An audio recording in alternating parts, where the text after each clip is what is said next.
नमस्कार, जन media TV में आप सभी दर्शकों का बहुत बहुत स्वागत है। इस समय हम पहुंच चुके हैं पालम विधानसभा में महावीर इनक्लेव वार्ड में, जहां पे हमारे साथ जुड़ चुके हैं कांग्रेस के सक्रिय कार्यकर्ता हैं प्लस सोशल मीडिया कोऑर्डिनेटर हैं महरौली जिला के श्री जयकरण जी।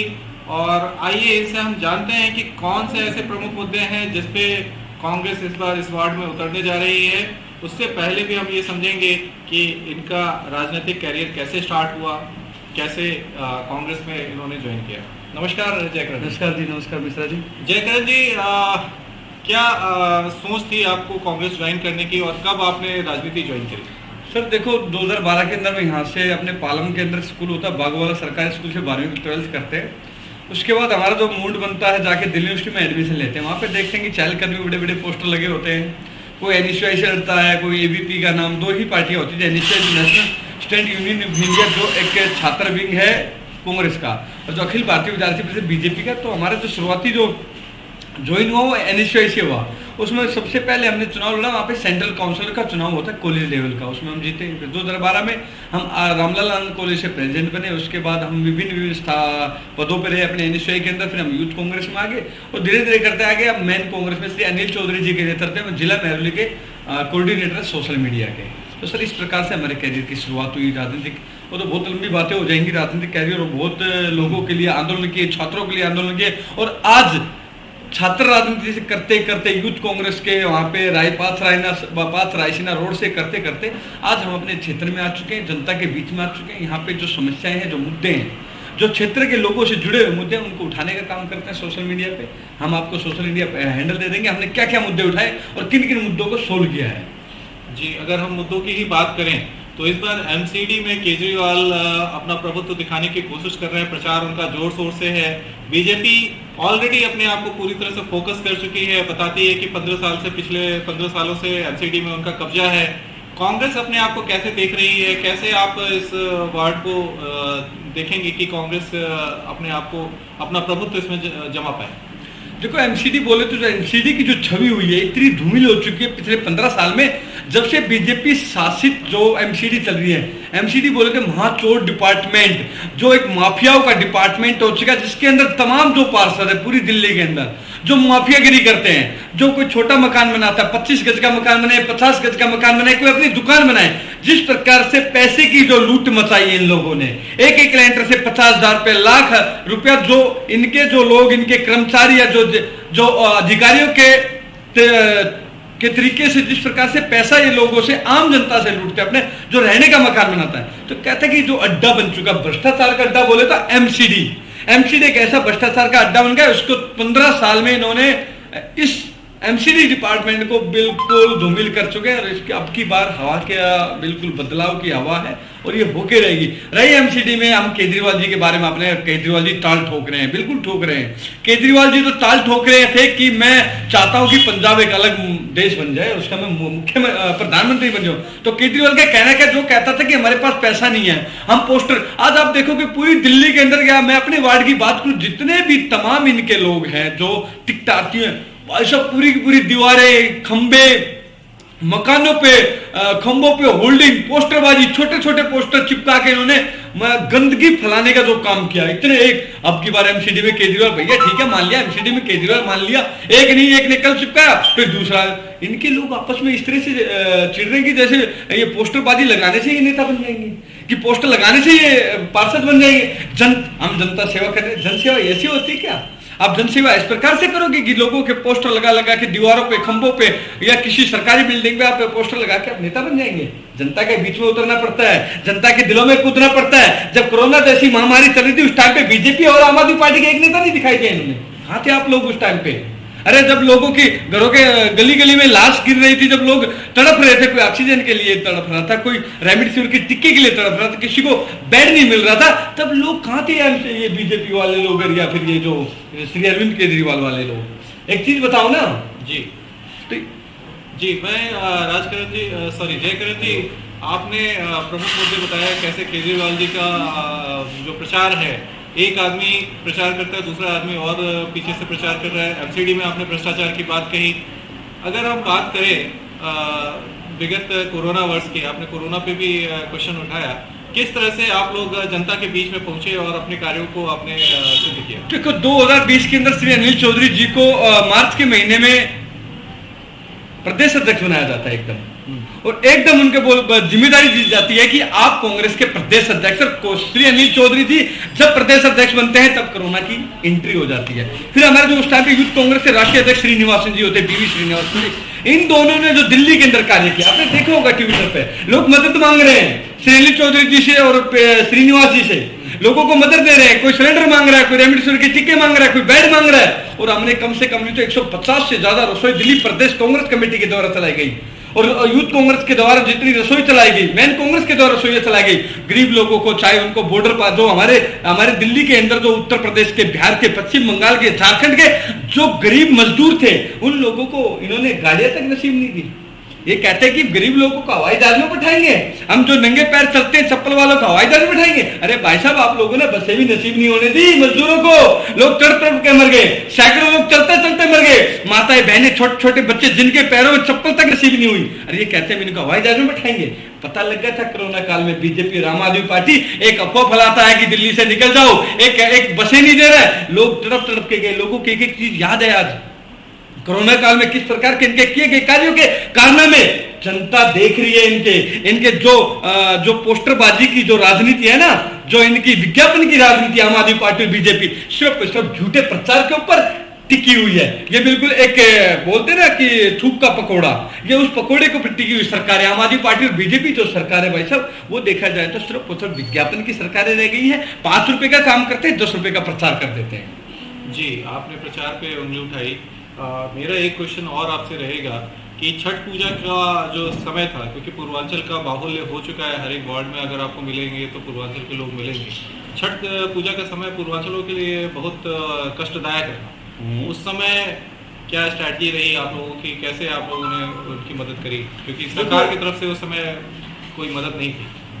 देखो, सरकार चाहे कोरोना काल हो, चाहे छठ पूजा का कार्यक्रम हो, मतलब देखा जाए तो लोग ना लाइन में ही लगे रहे थे। छठ पूजा की बात तो छठ पूजा में भी लोग लाइन में रख के अपने पूजा करते रहे। देखो, आस्था का प्रतीक होता है, कोई भी समुदाय या किसी भी क्षेत्र से, किसी विशेष क्षेत्र से रह रहे, जो पूर्वांचल के भाई हो, उत्तराखंड के भाई हो, हरियाणा के, पंजाब के, राजस्थान के, सबका अपना एक त्योहार होता है, अपनी आस्था होती है कि हम अपने त्योहार को धूमधाम से अपने तरीके से मनाएं। लेकिन जो राजनीति देखी गई छठ पूजा के लेके, घाट बनेगा नहीं बनेगा, कभी कहते थे घाट बनेगा, कभी कहते नहीं बनेगा, कभी कहते कि अपने घर के ऊपर पूजा करना, कभी कहते घाट पे जाके पूजा करना, कभी कहते कि हम घर पे पूजा कर सकते, कभी कहते नहीं, एक कहता है कि हम वहां पे कर सकते हैं। मतलब इन लोगों को फंसा के रखा है, दोगली राजनीति करके रखी, और लोगों कहीं ना कहीं बाद में क्या होगा कि घाट के ऊपर बोलेंगे, घाट के ऊपर ही छठ पूजा मनाई जाएगी। लेकिन लोग असमंजस की स्थिति में, लोग किसी ने घर पे मनाई, किसी ने नहीं मनाई, जो भी करके कुछ मिला के बात यह कि जो ये छठ पूजा जो आस्था का प्रतीक है, लोग उस हिसाब से संतुष्ट नहीं दिखाई दिया। पूर्वांचल के जो हमारे भाई बहन है, उस हिसाब से अपने त्योहार को जो खुशी से मना नहीं सके।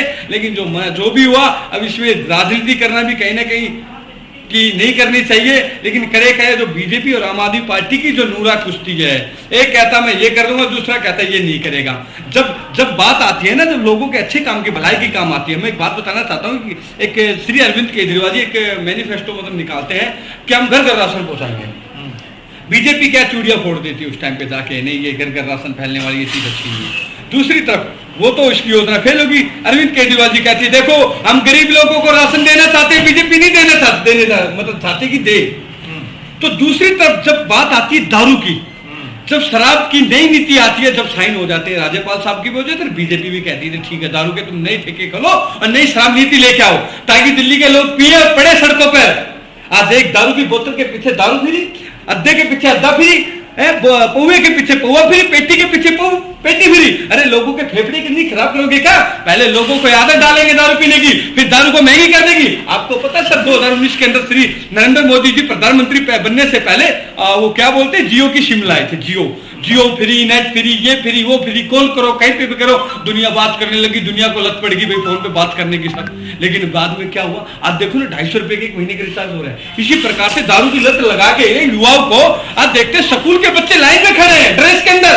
तो 11वीं 12वीं बच्चे जो स्कूल में पढ़ रहा है, उस बच्चे को क्या करना चाहिए, वो अपने स्कूल में जाके अपना एग्जाम की तैयारी करे। जो 2 साल से पढ़ाई का नाश हुआ, लेकिन क्या देखते हैं, मैंने ठेकों पे अपनी आंखों से इस दिल्ली के छात्रों को ठेके की लाइन पे खड़े हुए देखा है। लोगों को मजदूर नहीं मिल रहे, मजदूर फ्री, पेटी के पीछे पेटी फ्री लेने के लिए खड़ा है। अरे माताएं बहने जो रोज का 400-500 रुपए का मजदूर कमाता है, छोटा रेडी पटरी वाला कमाता है, उसका ध्यान क्या रहेगा? दारू के ऊपर ध्यान है। दारू फ्री मिल रही है, उसकी किडनी खराब करोगे, उसकी लीवर खराब करोगे, डैमेज करेंगे लोगों को। क्यों? फिर केजरीवाल जी के रिश्तेदारों के अस्पताल भी तो उसी के रिश्तेदार हो गए सारे, क्योंकि बड़े बड़े अब देखते दादादेव हॉस्पिटल है सर हमारे यहाँ पे, छोटे बच्चों का हॉस्पिटल होता है, उसके अंदर ना तो अल्ट्रासाउंड होता, ना एमआरआई की मशीनें, ना दूसरी कोई मशीनें, लिख के दे देते। क्योंकि केजरीवाल जी के रिश्तेदारों ने सबने हॉस्पिटल के बाहर अपने अपने वो खोल रखे हैं, जो एमआरआई की मशीनें रख रखी हैं, अपने अपने हॉस्पिटल लैब खोल रखी इन लोगों ने। तो सर इनकी राजनीति समझने की कोशिश करो। अपने रिश्तेदारों को तो करोड़ों रुपए का फायदा देते हैं, यहाँ पे 200-400 रुपए की बिजली पानी फ्री का झांसा देकर बस में महिलाओं के लिए फ्री है। मैं आपको बताना चाहता हूँ, मेरे कम से कम 50 दोस्त आज दिल्ली डीटीसी के अंदर ड्राइवर है और सर कंडक्टर है। कल मेरी बात हो रही थी, क्या है महिलाओं को कोई नहीं बैठाता, महिलाएं जहां पे खड़ी रहती है स्टैंड पर, आज महिलाओं की स्वाभिमान के ऊपर ठेस है। आज महिलाओं की जो अपने आप में महिलाओं को महिला शक्ति की बात करते हैं, महिलाओं को देखकर कोई भी डीटीसी का कर्मचारी बस नहीं रोकता, क्योंकि कहते हैं सर हम क्या करें। मैं क्यों नहीं रोकते भाई? हम इसलिए नहीं रोकते, जब हम शाम को डिपो में जाते तो हमारे से कैश मंगाता था, कितना कैश लेकर आए। जब महिलाएं बैठ जाएंगी तो कैश कहां से लेंगे, इसलिए हमारा ध्यान रहता, नहीं तो हमें चौथे दिन नोटिस पकड़ा दिया जाता है कि आप महिलाओं को कम से कम बैठाओ। जितनी संख्या थी डीटीसी की, 7,000 डीटीसी की बसों में से मात्र 3,000 बसें चल रही है। कहती हैं बसों को, महिला में बस को फिराएंगे। एक 50 साल की माँ तो बस के अंदर बैठी हुई है, उसका 30 साल का जवान बेटा घर के अंदर बेरोजगार बैठा है, उसकी 25 साल की बेटी बेरोजगार बैठी हुई है। शर्म आनी चाहिए। जो दिल्ली को हर साल 2 लाख नौकरियां देने की बात करता था, जो दिल्ली को स्कूल कॉलेज की बात करता था, दिल्ली के अंदर पिछले 7 साल में कोई स्कूल नहीं खुला, कोई कॉलेज नहीं खुला, कोई नया अस्पताल। मैं राजनीति से इस्तीफा दे दूंगा जिस भी पद पर हूं, यदि केजरीवाल ने पिछले 7 साल में एक नया हॉस्पिटल ऐसा खोला हो जिसका खुद ने उद्घाटन किया, खुद ने रिबन काटा हो, एक हॉस्पिटल गिना दे केजरीवाल। और उसके जो चिंटू है उनको मैं बिल्कुल चेतावनी भरे शब्दों में कहता हूं कि राजनीति से इस्तीफा दे देंगे यदि 7 साल में केजरीवाल जी ने कोई एक नया हॉस्पिटल खोला हो तो। जी, आपने बड़ी जोरदार बातें कही और प्रमुखता से उठाई। एक मुद्दा मैं और आपसे जानकारी लेना चाहूंगा, पेंशन का मुद्दा रहा।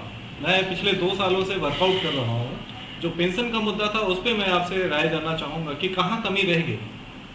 सर मैं बताना चाहता हूँ, पेंशन के मुद्दे पे मेरे ध्यान नहीं रहा। पेंशन के मुद्दे पे कम से कम याद देखो, यहाँ पे पीछे भी दिखा सकते हैं कितने हमारे साथी बैठे हैं। रोज 4-5 महिलाएं हमारे बुजुर्ग जो 60 साल से ऊपर की हैं, या बुजुर्ग जो हमारे अंकल जी हैं, वो आते हैं भैया पेंशन तो लगी नहीं रही। पेंशन के साथ साथ एक मुद्दा और भी है जो आप भी भूल गए, मैं भी भूला बैठा हूं, वो मुद्दा है राशन कार्ड का। सर 52 लाख लोगों के राशन कार्ड पेंडिंग पड़े, 7 साल से एक राशन कार्ड नहीं बन रहा। एक नया राशन कार्ड 7 साल से केंद्र में बैठी बीजेपी की सरकार और दिल्ली के अंदर बैठे हुए चिंटू की सरकार, गिना दे एक राशन कार्ड बनाया उन्होंने 7 सालों में। कितने लोग दिल्ली के अंदर आके बढ़े, कितने परिवारों की संख्या बढ़ी है, कोई नाम नहीं चढ़ा है। सर पेंशन कहां से देंगे जब इनको पता है जनता तुम लोगों को जिता रही है बिजली फ्री, बिजली पानी पे, तो आपकी क्यों पेंशन बनाएंगे लोग, क्यों आपके राशन कार्ड बनाएंगे? जिस दिन जनता ने इनको ठाके टेक दिए ना धरती में, उस दिन से राशन कार्ड बनने शुरू हो जाएंगे, पेंशन भी आ जाएगी। आज लोग दर दर की ठोकरें खा रहे हैं 5-5 साल से, उनकी पेंशन नहीं बन रही। 1 साल की पेंशन कितनी होती है? 24,000 रुपए। 5 साल की कितनी? 1,20,000 रुपए होती है। सर कितना नुकसान कर दिया एक बुजुर्ग को इन्होंने। बिजली फ्री दे रहे, पानी फ्री दे रहे, 1000 रुपए कमाने वाला 400 रुपए नहीं कमा पा रहा आज। सर लोगों के घरों में आमदनी इतनी खर्चा रुपया, फिल्म देखिए ना, वो कहानी हो चुकी है। हर घर के अंदर लड़ाई है। पति कहता 3,000 रुपए पकड़ काम चला, राशन आना 5,000 का, महिला क्या करेगी? क्या कटौती नहीं करेगी? इतनी सब्जी खाने वाला इतनी सब्जी खा रहा है, 1 किलो दूध बरतने का यूज करने वाला आदमी आज आधा किलो दूध में गुजारा कर रहा है। ये सच्चाई है घरों की। हम तो एरिया में एक घर में जाते हैं, एक गली में घूमते हैं, हमें पता है लोगों की क्या सच्चाई है। हम जनता से जुड़े हुए लोग हैं। एक कोशिश रह गई है हमारे इस इंटरव्यू में। मैं चाहूंगा कि बहुत छोटे से समय लेके आप हमें ये बताएं कि कांग्रेस ने इन मुद्दों को तो उठाया है, कैसे पहुंचाएगी इन मुद्दों के साथ अपना जो प्राथमिक मुद्दे हैं इस वार्ड को लेके। कि इस वार्ड में अगर कांग्रेस चुनी जाती है, एमसीडी में आती है, निगम उनके पास आता है, एज ए पार्षद आपके कांग्रेस से कोई आता है, तो व्हाट वुड विल मतलब 5 आपके जो मुख्य कार्यक्रम होंगे वो क्या होंगे? सबसे पहले सर देखते हैं हमारे क्षेत्र में ना एक गरीब जनता रहती है जी, और छोटे छोटे परिवार में रहने वाले लोग होते हैं, बच्चे होते हैं, पढ़ाई क्या की जाए, आपने किसी को शिक्षा दे दी ना, फिर वो अपने आप जागरूक हो जाएगा, उसके अंदर फिर देशभक्ति नहीं बढ़ानी पड़ेगी। असली जागरूक, असली देशभक्त इंसान वही होता है जो जागरूक हो। हमने लोगों को जागरूक करना। जागरूकता कैसे आएगी? शिक्षा से। जब इंसान पढ़ा लिखा होगा ना सर, जिसको 2 अक्षर का ज्ञान हो जाएगा, अपने आप हो जाएगा, फिर किसी को पढ़ाने की और दिखाने की जरूरत नहीं हो। सबसे पहले हमारा काम होगा लाइब्रेरी खोलने का इस क्षेत्र के अंदर। हम लाइब्रेरी खोलना चाहते हैं। दूसरा, हम छोटे छोटे स्टेडियम, हम यहाँ पे क्रिकेट का स्टेडियम नहीं खोल सकते, फुटबॉल का नहीं खोल सकते, हॉकी का मैदान नहीं बना सकते, हम यहाँ पर खोल सकते हैं। हम यहाँ पे वॉलीबॉल खिला सकते हैं, कबड्डी खिला कर सकते हैं, जूडो का हम छोटे छोटे मिनी स्टेडियम की तरह सुविधाएं दे सकते हैं। दूसरा काम हमारा ये है कि युवाओं, अरे भाई लोग उसकी फ्री कर रहे हैं ना, क्या दारू नशे की लत में जा रहे हैं। अब देखेंगे जगह जगह लोग, कोई गांजा फूक रहा है, कोई बीड़ी पी रहा है, कोई दारू पी रहा है, लोगों का हालत खराब है। युवाओं को जब हम अच्छी दिशा में मोड़ेंगे तो उसी तरफ तो युवा जाएगा। दूसरा मुद्दा। तीसरा मुद्दा जो हमारे क्षेत्र के अंदर सबसे बड़ी समस्या है, यहाँ पे भ्रष्टाचार किया गया है सर 70 करोड़ रुपए का। यहाँ की विधायिका और यहाँ के जो क्षेत्रीय बीजेपी के लोगों ने मिली भगत से कि यहाँ पे बिना सीवर को ढंग से नहीं बनाया गया, कच्चा सीवर डाल दिया गया और जो सड़कें बनाई मलबा उठा के, उसकी हम बिल्कुल तहकीकात जाकर, हमारा मकसद है यहाँ की जो विधायिका उसको सजा दिलाने का। तीसरा मुद्दा। चौथा मुद्दा जो है, पार्कों की जो रख रखाव है, पार्कों के जो लाइटों का काम है वो अच्छे से करेंगे। पांचवा मुद्दा जो है पानी का मुद्दा। यहाँ पे हमारे 40% एरिया जिसमें पानी नहीं है। यदि एक अच्छा नेता होगा, जो अच्छा लीडर चुन के आएगा, वो जन आंदोलन खड़ा करेगा। जन आंदोलन के सारे सत्ता में बैठे हुए जनप्रतिनिधि उनके अंदर, उनके नाक में नकेल डालने का काम करेंगे। हम अपने क्षेत्र को पानी दिलाने का काम करेंगे पूरा। आप अभी हमारे साथ जयकरण जी जुड़े हुए थे, जो कि सोशल मीडिया कोऑर्डिनेटर हैं कांग्रेस से, महरौली जिला से। इन्होंने कई प्रमुख मुद्दे रखे, जिसमें ट्रांसपोर्ट में महिलाओं के जो कंडीशंस है, जिसको कि आम आदमी पार्टी दावा करती है कि हमने महिलाओं की स्थिति चेंज कर दी है। वहीं दूसरे तरफ बस के कंडक्टर और जो ड्राइवर्स हैं उन पे भी ये प्रेशर होता है कि वो कलेक्शंस लेके आए। मैं एक ये भी ऐड कर दूं इंटरव्यू के साथ कि इस समय डीटीसी जो कॉरपोरेशन है वो लॉस में है, और ये हो सकता है कि एक प्रेशर उनके ऊपर बनता हो, जिसका संज्ञान जो है सो जयकरण जी ने हमें दिया। इसके अलावा भी बहुत कई मुद्दों पे उन्होंने घेरा बीजेपी को और आम आदमी पार्टी को। नेक्स्ट एपिसोड में हम फिर मुलाकात करेंगे किसी नए शख्सियत के साथ। तब तक के लिए हमें इजाज़त दीजिए। जन मीडिया टीवी से मैं विकास मिश्रा अपने साथी देव गोस्वामी के साथ। बहुत बहुत धन्यवाद सर।